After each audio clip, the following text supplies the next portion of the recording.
Hi, welcome back to the channel. So in the last video, I was really anticipating being able to um, have quite a bit of recording done of me out in Florida, in the environment, around people, doing a lot of different things. However, our trip got off to a very bumpy start. My wife forgot her phone at home, which had our itinerary and a lot of other important things that she needed to be able to access. So there was quite a few times where she was busy on the phone, which meant that she was not able to do any recording. On top of that, I probably was lacking in how and when I wanted her to record. That may have been on me. The trip overall to Florida was good overall. We spent a couple of days with some very, very dear friends in Florida, and we spent an afternoon doing some watercolor painting, and that was something that was enjoyable. It was very quiet, very mellow, which was definitely something I needed en route to Florida. From the phone to TSA, going through my carry-on because of accessory equipment to add to my phone for recording, put me in immediate panic. Because I didn't know whether it would cost us missing our flight, how long they were going to be, whether they were going to say that I couldn't take things in there. And we had already checked the big bag, so everything would have been very awful.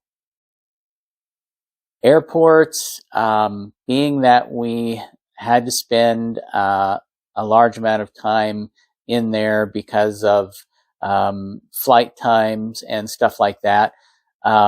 I can tell you without noise canceling headphones, probably would have been a big no-go for me. The flights were incredibly packed. In fact, on the way back, I actually had to check my carry-on because there was no space for carry-ons. Because they had so many people who were on the flight, going from one place to another.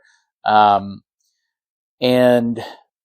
the way that calling to have different people, with different ticketing, it was very, very confusing.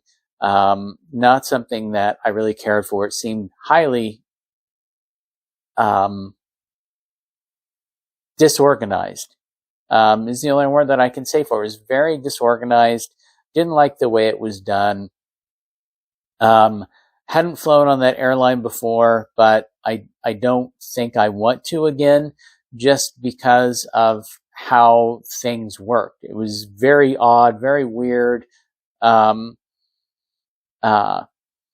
like knowing where I'm going to sit ahead of time, but it wasn't like that with this airline, so I really didn't care for that because there are unknowns, and at one point we couldn't be seated together, and that was terrible because I had no anchor near me for a couple of the flights, and I think that really, it sucked. It just sucked a lot.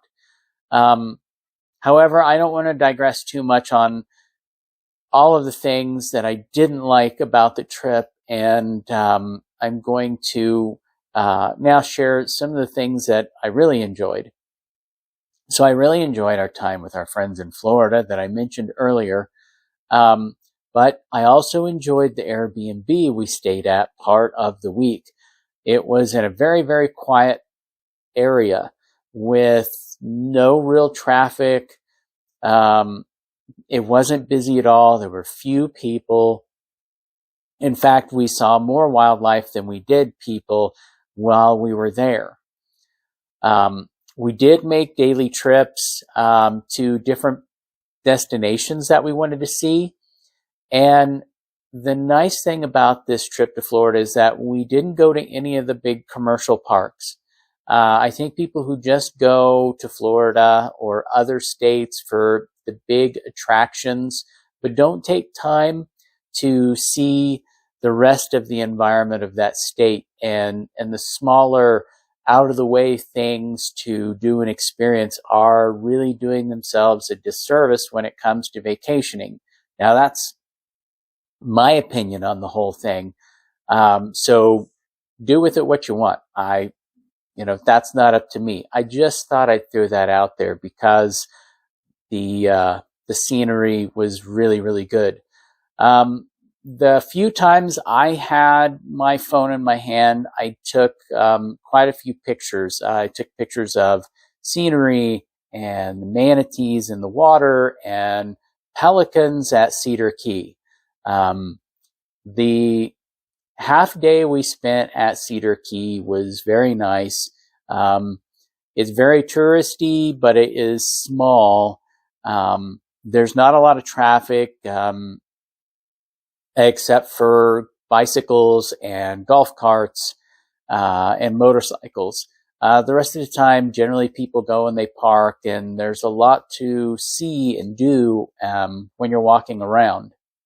And so I do have some photos from that I'm going to put in the video at this point going forward, so that you can see some of the things that I was fascinated with when it came to the trip itself. Now, at this point, I'm going to also put a few of the clips that I was able to kind of cut down. They're not very long. Initially, I wasn't going to put them in because I was not happy with the length of time. I really honestly expected to be able to show you more. And so to show you more of me and how I live and interact in the world, I'm going to try to plan this out a little bit different. We had a few additional hiccups on the trip, which kind of prevented some of this. And for me, the anticipation of doing one thing with the unpredictability of the world, they really clash hard in my head. It's just me. It's, one of those things, that I try to control more than what I can control. And I know that, and it gets in the way of things. And, I work on it, but I'm not perfect. So overall, I rate the trip as really good. It had enough quiet time, enough downtime for me between different things that we did. That part of it was very, very great to have. There wasn't a whole lot of rushing, which was really good. So before I go today, I do want to let you know that next month, which is coming up quickly, is Autism Acceptance Month. And April 2nd is World Autism Awareness Day. So in the next month, I'm going to do my best to do a lot of daily shorts, just some quick facts about autism. I am also going to be doing several videos in which I might recover things and topics that I have talked about in past videos. But being that it will be Autism Acceptance Month, I am going to make it a point in these videos to really go over, at least from my personal perspective of living with autism as an adult, the things that I really want people to stop and consider when it comes to people who have autism and are being kind of out of phase with the world in many aspects. Now, I'm going to cover some of those in order to give you a perspective from my life, but also a general perspective of how many autistics see the world. So I have been working on the things that I want to share, been doing some recording already, and I am anticipating that those videos will be well received. Some of them, I will warn you, will be me with very honest, open opinion on where I think a lot of the problems lie in the world when it comes to dealing with autistic people, and the things that I would really like to see changed. And maybe that change can start this year. So anyway, I thank you so much for taking your time today out of your busy life to stop into the channel and watch this video. If you did like the video, please consider liking the video. If you like content on autism and is something that you want to know more about, please consider subscribing to the channel and ringing the bell so that you will be notified of the next video when it's uploaded. Until then, to all the neurotypical people and all the neurodivergent people in the world, I wish you a good day, and I will see you on the next one.